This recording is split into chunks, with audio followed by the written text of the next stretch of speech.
నమస్తే.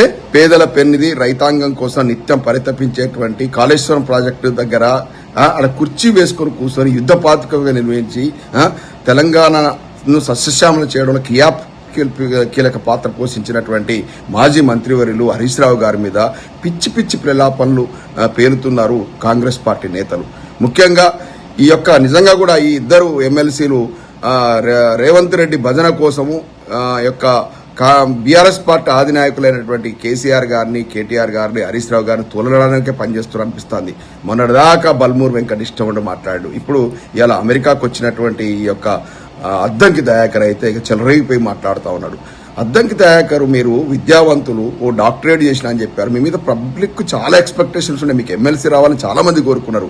మీరు మాట్లాడేది గివా ఏది 21వ శతాబ్దం లోపల ఆర్టిఫిషియల్ ఇంటెలిజెన్స్ అంటే మనిషికి ప్రతిరూపం మనిషిలాగే ప్రవర్తించే మనిషిని నిర్మించేటువంటి ఆధునిక యుగంలో 21వ శతాబ్దంలో మీలాంటి విద్యావంతులు మాట్లాడే మాటలు. అయితే హరీష్ రావు గారు క్షుద్ర పూజలు చేస్తున్నారు. అవసరం పడకుండా క్షుద్ర పూజల గురించి మాట్లాడేటువంటి స్థాయికి దిగజారిపోయావు అద్దంకి దయాకర్. ఈయనను స్ఫూర్తి తీసుకొని మరొక ఆయన మీడియా చైర్మన్ సామరామోహన్ రెడ్డి వచ్చేసి ఆయన కూడా అదే మాటలు మాట్లాడుతూ ఉన్నాడు.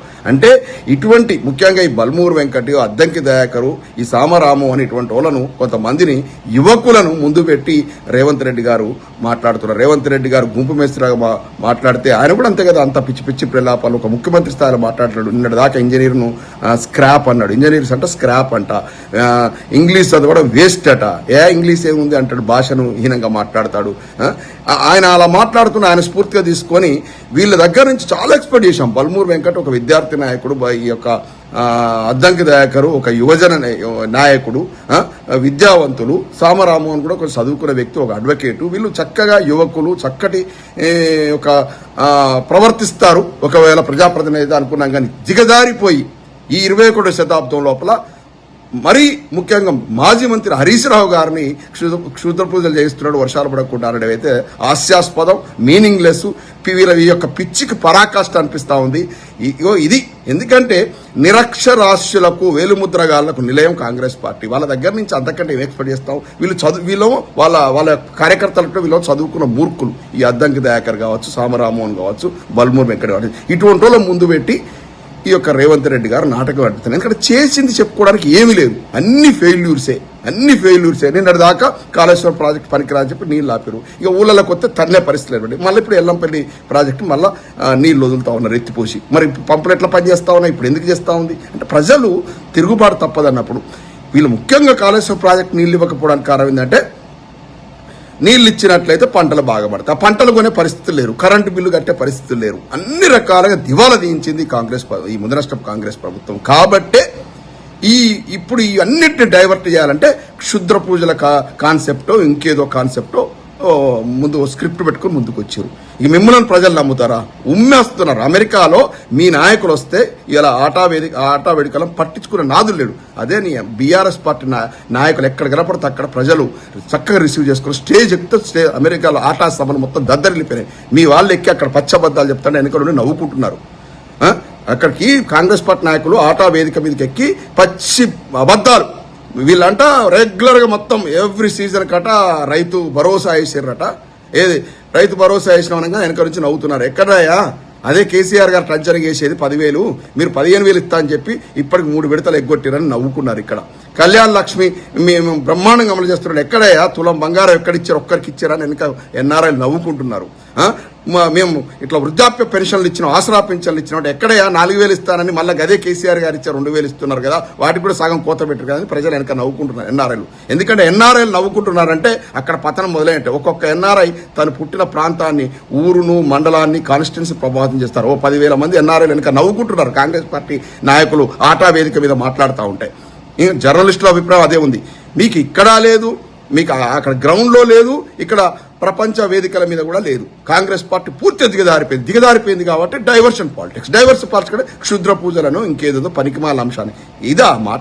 ఇందుకోసమా మీరు ఎమ్మెల్సీలు అయింది బల్మూర్ వెంకట్, అద్దంకి దయాకర్, ఇంకా ఎమ్మెల్సీ కావాలనుకున్నాను సామరామన్. ఇందుకోసమా యువకులు నిక్కచ్చిగా మాట్లాడాలి, ప్రజా అభిమానాన్ని చూరగొనాలి. మా పార్టీలో చూడండి ఎట్లా స్పందిస్తున్నారు. ఒక విజ్ఞానవంతులుగా ప్రవర్తిస్తున్నారు. పిచ్చి పిచ్చి మాటలు, లపంగి మాటలు, ఇష్టం ఉన్నట్టు కేసీఆర్ గారు, కేటీఆర్ గారిని, హరీష్ రావు గారిని, ఈ అద్దంకి దయాకర్కి అయితే నోటికి అదిపేలేదు. ఈ యొక్క బల్మూరు వెంకట్ను అద్దంకి దయాకర్ అందుకే ఎమ్మెల్సీలు చేసిండారు రేవంత్ రెడ్డి గారు. ఆయన గుంపు వేస్తున్నా కూడా వీళ్ళు అడ్డా కూలీలాగా మాట్లాడుతున్నారు. నిజంగా అడ్డా కూలీలాగానే, అదే భాష, అదే కథ.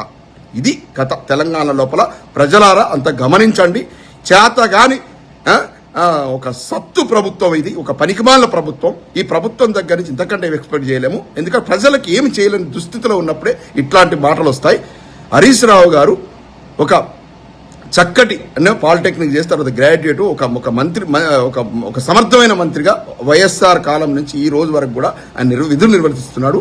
ఆయన మా వాళ్ళు చదువుకున్నటువంటి వ్యక్తి. మా కేటీఆర్ గారు అత్యంత విజ్ఞానవంతుడు. ఆయన లాంగ్వేజ్ కమ్యూనికేషన్ స్కిల్స్ చూడండి, ఆయన యొక్క ప్రతిభ చూడండి ప్రతి రంగం లోపల. మా కేసీఆర్ గారు ఏ విధంగా తెలంగాణ రాష్ట్రాన్ని అభివృద్ధి పదవులు తీసుకొచ్చారో చూసాం. మేము క్షుద్ర పూజలు చేయము, మంచి భగవంతుని పోతాం, తెలంగాణ సుభిక్ష ఉండాలని వేడుకుంటాం. క్షుద్ర పూజలు చేసే జాతి మాది కాదు. జాతి ఏదైనా ఉందో అది కాంగ్రెస్ జాతి, ఒక ముదరష్టం జాతి. ఈ దేశాన్ని బట్టే దరిద్రం కాంగ్రెస్, ఈ తెలంగాణ రాష్ట్రాన్ని బట్టే దరిద్రం, దరిద్రం ఈ రేవంత్ రెడ్డి గారి ప్రభుత్వం. రేవంత్ రెడ్డి గారి ప్రభుత్వం వల్ల, ఇలా కాంగ్రెస్ ప్రభుత్వం వల్ల తెలంగాణ గత 10 ఏళ్లలో సాధించిన, కేసీఆర్ సారథ్యంలో సాధించిన ప్రగతి మొత్తం కొట్టుకపోగా ఇవాళ మొత్తం మళ్ళీ వెనక్కి తీసుకెళ్లేటువంటి ప్రభుత్వం. అంటే ఆ రాతి యుగానికి, ఆ యొక్క రాళ్ల యుగానికి, ఈ యొక్క క్షుద్ర పూజల యుగానికి తీసుకెళ్తున్నటువంటి ఒక మూర్ఖులతో నిర్మితమైనటువంటి కాంగ్రెస్ ప్రభుత్వం. మీరు క్షుద్ర పూజలు చేశారు, మీరు హౌలాగాళ్ళు, మీరు లపంగి మాటలు మాట్లాడింది. బీఆర్ఎస్ పార్టీ ఎప్పుడు కూడా తెలంగాణ జాతి కోసం అంకితమైనటువంటి పార్టీ, తెలంగాణ జాతి ఉన్నతి కోసం పాటుపడేటువంటి పార్టీ, మంచిగా ఉండాలని మనస్ఫూర్తిగా కోరుకునేటువంటి జాతి మా పార్టీ, మా నాయకత్వం. పిచ్చి పిచ్చి ప్రలాపాలు ఇక్కడైనా మారండి. ప్రజలు నవ్వుకుంటున్నారు. క్షుద్ర పూజలేంటయ్యా? ఈ యొక్క నింగికి నిచ్చలేస్తూ మార్స్ గ్రహం మీద పోదామనుకుంటున్నటువంటి ఈ యుగం లోపల, మనిషికి ప్రతిరూపం మరమనిషిని సృష్టించేటువంటి ఈ యుగం లోపల, ఈ 21వ శతాబ్దం లోపల క్షుద్ర పూజల కాన్సెప్ట్ ఏంది? చదువుకున్న మూర్ఖులా మీరు చదువుకున్నారు కదా. బల్మూరు వెంకట్, ఈ యొక్క అద్దంకి దయాకర్, సామరామోహన్, మీరు చదువుకున్నారు కదా. చదువుకున్న మూర్ఖులా అనిపిస్తా ఉంది. విచక్షణ మర్చిపోయారు. పిచ్చి పిచ్చి మాటలు ఇకనైనా ఆపండి. ప్రజలు నవ్వుకుంటున్నారు. ఉమ్మేసే రోజులు వచ్చినాయి మీ మీద. ఇంకనైనా ఆపి అభివృద్ధి మీద మిమ్మల్ని కనీసం యువకులు ఏమాత్రం మీకు నెత్తురు ఉన్నా కూడా ప్రజా సమస్యల మీద మీరు స్పందించండి. కానీ ఇట్లాంటి పనికిమాలిన మాటలు మాట్లాడద్దు. జై తెలంగాణ.